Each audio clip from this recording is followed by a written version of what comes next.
Olá, tudo bem? Esse é o canal Voz Ativa, me chamo Daniel Martins. Nessa oportunidade, se você é inscrito no canal, continue curtindo, compartilhando e comentando, porque nos ajuda com bastante like, porque aí isso dá a entender ao YouTube que aquele vídeo é bom e assim ele poderá compartilhar automaticamente com outras pessoas. Se você não é inscrito, se inscreva. E assim você curte, comente e compartilhe. Nessa oportunidade de hoje, eu quero fazer um estudo sobre Jesus e a fidelidade cristã. É interessante que aqui eu separei alguns parágrafos para a gente ler, que começa com uma pergunta assim: ninguém gosta de ser traído, isso é fato. A dor da traição é um dos piores sentimentos, pois a infidelidade só existe onde havia confiança. Alguém em quem você não confia não tem como traí-lo e nem tirar nada de você, justamente porque antes não se esperava a lealdade dessa pessoa. A traição dói tanto porque em algum momento houve compromisso, entrega, proximidade e segurança. Fidelidade é uma palavra que vem do latim, que significa perseverar as características originais, ser fiel à referência. Isso é a tradução da palavra fidelidade em latim. Fidelidade é um sinônimo de lealdade e honradez. Como cristão, nosso maior exemplo, a fidelidade a Jesus. Por isso que hoje eu estou falando sobre Jesus e a fidelidade. Por quê? A Bíblia relata que Jesus foi fiel até a morte de cruz. Cristo foi fiel a Deus, ao plano da salvação da humanidade. Seu amor foi tão grande que nos ofereceu não apenas o melhor que tinha, mas tudo. Tudo Jesus entregou por mim e por você. Ele entregou e assim hoje nos pede, Pai, que nós entreguemos tudo a Ele. No reino de Deus, a fidelidade é um ponto fundamental. Segundo a Bíblia, o homem tinha 10 servos em uma quantidade de minas, ou seja, uma moeda grega da época era equivalente a 100 dias de trabalho. Então agora imagina uma moeda grega valendo 100 dias de trabalho. Pois bem, um dos servos atendeu a única orientação: negocie essa moeda até que eu volte, e conseguiu 10 moedas mais. O outro, que tinha 5, ele também trouxe mais 5, porém um enterrou. E aí diz que ele foi infiel. Aquilo que foi confiado foi-lhe tirado. A Bíblia diz que nós devemos ser fiel a Deus até a morte, para herdar de Deus a coroa da vida. Apocalipse 2:10. Por que a fidelidade a Jesus é importante na nossa caminhada espiritual? Agora aqui eu quero relatar algumas perguntas e vamos respondê-las dentro da Bíblia. Primeira pergunta: qual deve ser a prioridade da sua vida e da minha vida? Vamos ler o que diz a palavra do Senhor em Mateus capítulo 6. Mateus 6, verso 33. Esta é a nossa primeira referência bíblica. Ou seja, qual deve ser a minha prioridade da vida? Aqui diz assim: buscai, pois, em primeiro lugar o seu reino, a sua justiça, e todas essas coisas vos será acrescentada. Aqui eu tenho 3 opções de resposta. Seria família, o reino de Deus ou trabalho? Obviamente que é o reino de Deus, porque aqui Jesus falou sobre a solicitude, sobre a preocupação da vida que nós temos e que as pessoas comuns têm. Ele diz claramente: buscai em primeiro lugar o meu reino, a minha justiça, e todas as demais coisas vos serão acrescentadas. Pois bem, mediante isso a gente vem para uma segunda pergunta. Em última instância, quem nos ajuda a obter as coisas ou os bens? Vamos ver Deuteronômio capítulo 8. Deuteronômio 8, versos 17 e 18. A Bíblia traz a resposta: quem nos ajuda a obter os bens? E aqui diz o Senhor o seguinte: não digas, pois, ao teu coração: a minha força e o poder do meu braço adquiriram essas coisas. Antes te lembrarás do Senhor teu Deus, porque Ele é quem te dá força para adquirir riqueza, para confirmar a sua aliança, que sob julgamento prometeu a teus pais, como se vê hoje. Então é Deus que dá força para a pessoa adquirir os bens. Não é a família, não é o esforço pessoal, mas sim Deus. Bom, quando se fala de fidelidade a Deus, envolve 4 coisas. Primeiro, o templo. O templo que Deus deu para mim, deu para você, pertence a Ele, que é o nosso corpo. Segundo, tempo. O tempo que eu dedico para Deus e para as coisas da minha vida pessoal. Terceiro, talento, os dons que Deus concedeu. O que você vem fazendo com os dons? Você tem desenvolvido para Deus ou tem enterrado? E o último é o tesouro, o recurso que Deus nos oferece para dizimar e para ofertar.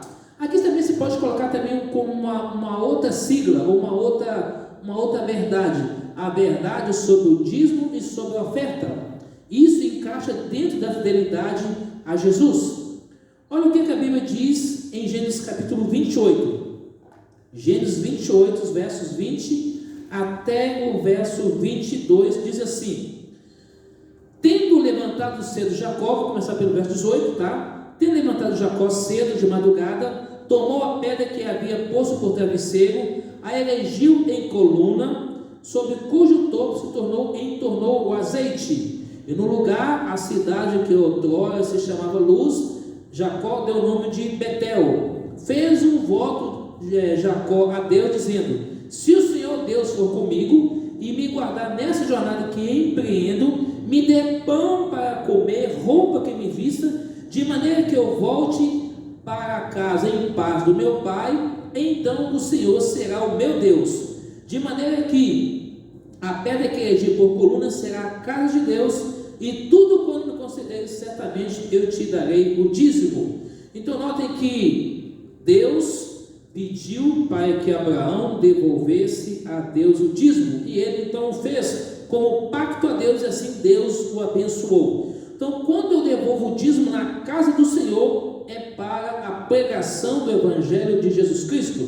Alguns dizem no passado que o dízimo deve ser usado para a cesta básica, deve ser usado para a construção de igreja e assim por diante, mas isso é errado. A palavra do Senhor aqui em Malaquias capítulo 3, vou ler agora Malaquias 3, verso 10.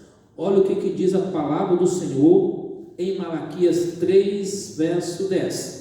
Trazei todos os dízimos à casa do tesouro, para que haja mantimento na minha casa. Provai-me nisso, diz o Senhor dos Exércitos, se eu não vos abrir a janela do céu e não derramar sobre vós bênçãos sem medida. Ou seja, o dízimo deve ser entregue na casa do Senhor.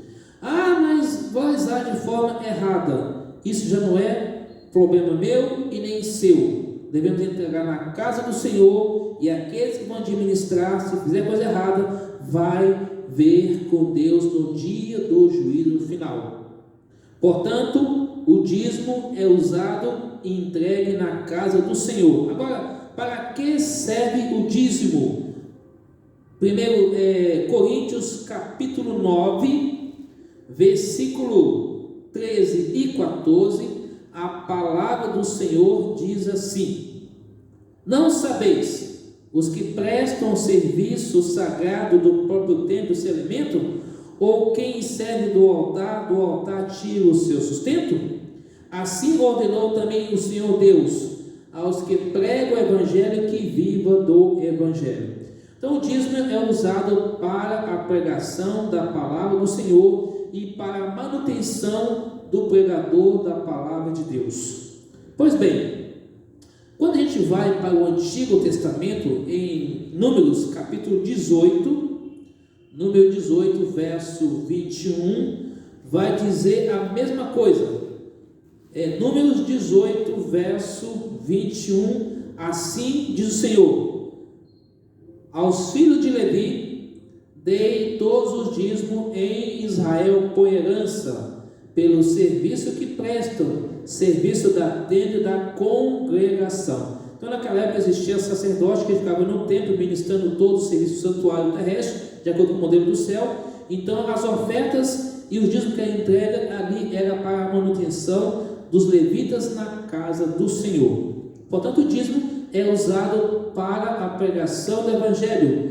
Agora, para que servem as ofertas?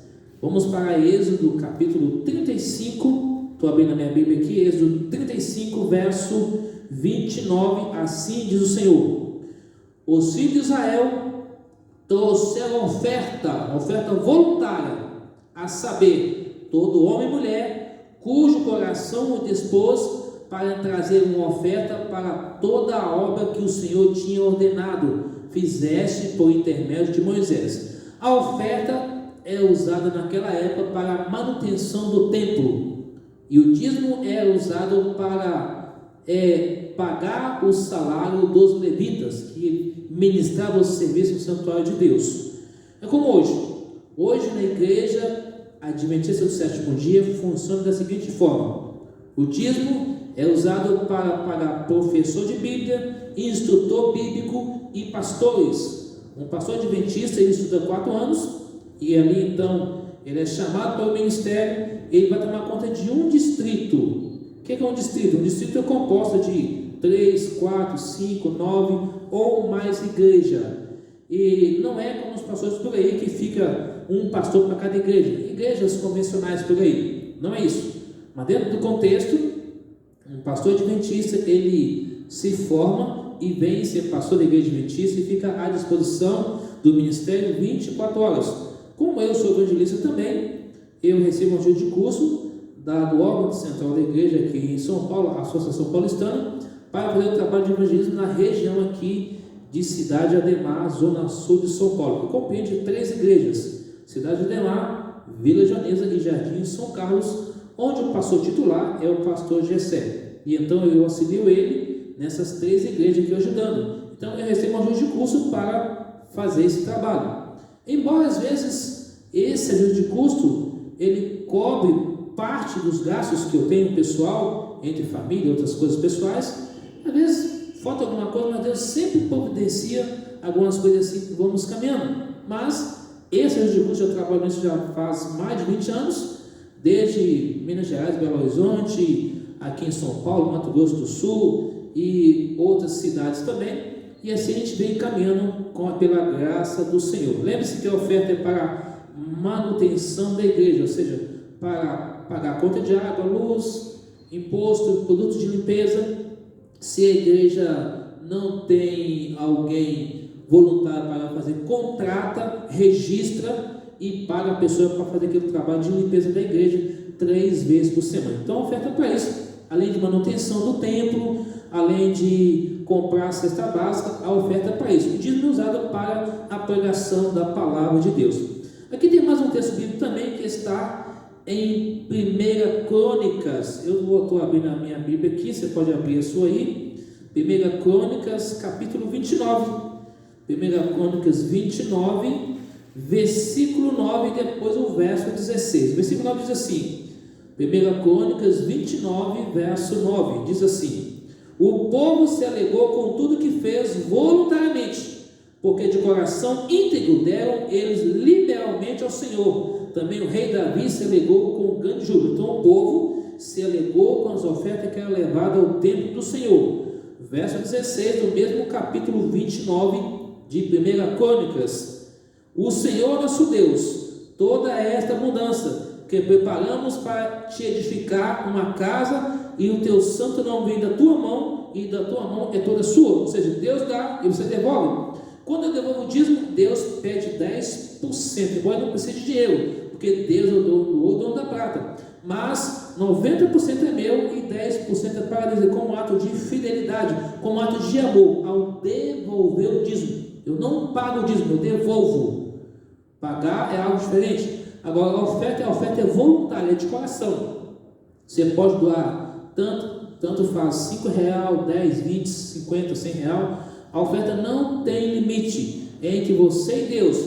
A oferta planejada, aquela que você planeja, por exemplo, o culto na igreja adventista é o sábado pela manhã. Então, o sábado pela manhã nas igrejas recolhem a oferta e dízimo. Então, a pessoa devolve o dízimo uma vez por mês, obviamente, e a oferta ela separa ali, todo sábado ela separou lá 40 reais. Então ela vai doar a cada sábado R$10 de oferta. Isso completou o mês. Ou ela quer doar a cada sábado R$40, R$20, R$10. É o tanto que a pessoa quiser entre Deus e a pessoa. A oferta é planejada. Não é como as demais ofertas que os líderes espirituais por aí pedem. 5 mil, 100 mil, e vai baixando até chegar no real. Não é isso. Deus quer uma oferta voluntária, de coração. A viúva pobre, ela doou tudo que tinha. Enquanto os outros colocavam notas grandes para chamar a atenção, ela doou o que ela tinha, a única moeda, e ela doou a si para Deus. Então Deus quer que a gente devolva com alegria. Veja o que diz aqui 2 Coríntios capítulo 9, verso 7. A cada um contribua segundo o que tiver proposto no coração, não com tristeza ou por necessidade, porque Deus ama quem dá com alegria. Eu e você devemos doar a Deus com alegria, não por obrigação. Em Provérbios 3, verso 9 diz: honra ao Senhor com teus bens, com as primícias de toda a tua renda, se encherão fartamente os teus celeiros e transbordarão de vinho os teus lagares. Deus ainda fala mais: se eu devolver o dízimo, nós devemos fazer prova dele, porque ele quer nos abençoar. Agora, o que Jesus ensinou sobre dízimo e ofertas? Vamos para Mateus capítulo 23, verso 23. Mateus 23, verso 23, assim diz o Senhor: ai de vós, escribas e fariseus, hipócritas, porque dais o dízimo da hortelã, do endro, do cominho, e tendes negligenciado os preceitos mais importantes da lei, que é a justiça, a misericórdia e a fé. Deveis, porém, fazer todas essas coisas sem omitir aquelas. Ou seja, Deus pede para que eu e você devolvemos o dízimo e também ofertemos a Deus também. Porque quando você oferta e você dizima, você está também demonstrando amor, justiça e ajudando o próximo também. A Bíblia diz em Marcos capítulo 12, vamos ler aqui agora, para que mais serve as ofertas do dízimo, Marcos 12, versos 41 a 44, assim diz o Senhor: assentado diante do gasofilácio, que era um local para ofertar, observava Jesus como o povo ali lançava o dinheiro. Ora, muitos ricos depositavam grandes quantias. Vendo, porém, uma viúva pobre, depositou 2 pequenas moedas correspondentes a um quadrante, e chamando seus discípulos, ele disse: em verdade vos digo que uma viúva pobre depositou no gasofilácio mais do que fizeram todos os ofertantes, porque todos eles ofertaram o que sobrava, porém ela da sua pobreza deu tudo quanto possuía, todo o seu sustento. Então Cristo ensinou que devemos ofertar, devemos amar, fazer todas as coisas sem omitir as demais. A Bíblia ensina que os dízimos e as ofertas são para adoração a Deus. Deuteronômio 12, verso 6. O ato de entregar voluntariamente o dízimo mostra em quem eu confio, porque Deus é o dono do ouro, o dono da prata. É a minha dádiva de gratidão pelo que Deus me concede. Levítico 27, 30 a 32. As ofertas representam nossa gratidão pela salvação oferecida por Jesus a nós, na cruz do Calvário, pelo que Ele faz hoje como intercessor e o que Ele vai voltar em breve para buscar cada um de nós. A Bíblia não prescreve o percentual da oferta, então é cada um com Deus. Portanto, ela pode ser menor ou pode ser igual ao dízimo ou maior.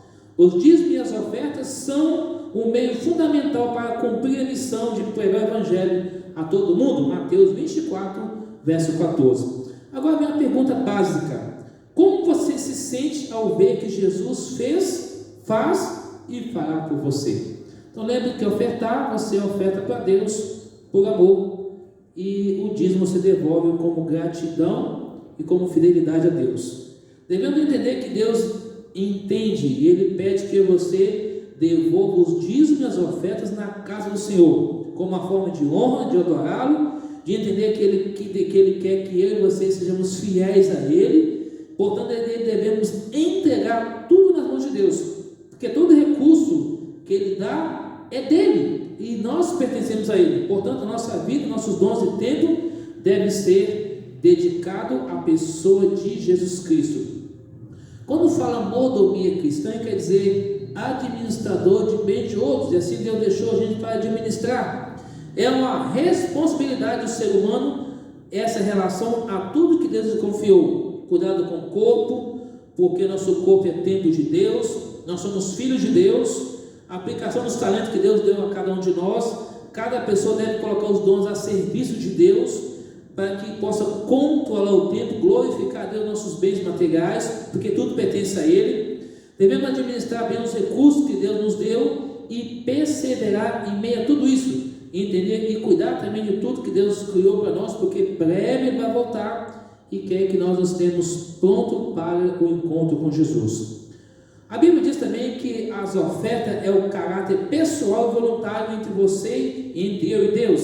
São regulares e planejadas, são proporcionais à renda, é um ato de adoração e gratidão a Deus, é oferecida com alegria e generosidade. Como dizimar e ofertar? Você pode devolver o dízimo ao pegar um envelope, preencher tudo direitinho com o seu nome, ali você coloca o dízimo, o valor, você coloca a oferta, o valor, coloca o total, coloca o seu nome e entrega, e assim você recebe um canhoto com comprovante de onde está sendo aplicado o dízimo e a oferta na casa do Senhor. Portanto, hoje nós aprendemos que ser fiel a Deus é procurar agradá-lo. E eu quero terminar aqui lendo para nós o texto que está em Hebreus, capítulo 3, verso 7 hoje. Assim como diz o Espírito Santo: se hoje ouvir sua voz, não endureçais o vosso coração, como foi na provocação no dia no deserto, na tentação. Ou seja, se hoje você ouviu a voz de Deus, não endureça o seu coração, abre o coração para Jesus, o aceite como o Senhor e Salvador e se dispõe a obedecê-lo, porque breve Jesus voltará. E essa fidelidade que Ele pede de mim e de você é ser fiel em todas as áreas da nossa vida: espiritual, emocional, física, familiar, conjugal, relacional, em tudo. E acima de tudo, esse Jesus voltará um dia para buscar os seus fiéis. Ser fiel até a morte, dar-te-ei a coroa da vida. A pergunta que eu faço para você neste momento: você quer ser fiel a Deus? Eu desejo ser fiel a Deus, custe o que custar, mas com a ajuda do Espírito Santo de Deus, eu e você conseguiremos vencer. Você quer isso na sua vida? Se você quer, depois você escreve nos comentários: eu aceito, eu desejo, eu quero ser fiel a Deus. E aí você escreve nos comentários. Quando você comentar lá, deixe o seu comentário, deixe o seu contato, a gente vai entrar em contato com você para a gente orar junto a Deus e suplicar a bênção de Deus para a sua vida. Vamos orar? Santo Deus, amado Pai, obrigado, Senhor, por esse estudo. Que o Senhor Jesus possa nos ajudar a nós sermos fiéis ao Senhor em todas as áreas da nossa vida. Senhor amado, perdoe nossos pecados, fortaleça a nossa fé, derrama o Teu Santo Espírito sobre nós e abençoe cada amigo, amiga, irmão e irmã do canal Voz Ativa. Pai, que juntos caminhemos, nos preparemos cada vez mais para a volta de Jesus. Perdoe os nossos pecados, fortaleça a nossa fé e nos dê a Tua paz. Obrigado por tudo, nos abençoe nessa semana, fique conosco hoje e sempre, em nome de Jesus, amém. Deus abençoe você. Se você vai assistir esse vídeo de manhã, tarde e noite, que Deus abençoe a sua vida. Lembre-se que nem só de pão viverá o homem, mas de toda a palavra que sai da boca de Deus. Um abraço, até o nosso próximo encontro, na quarta-feira à noite. Deus abençoe você, fica com Deus, até lá.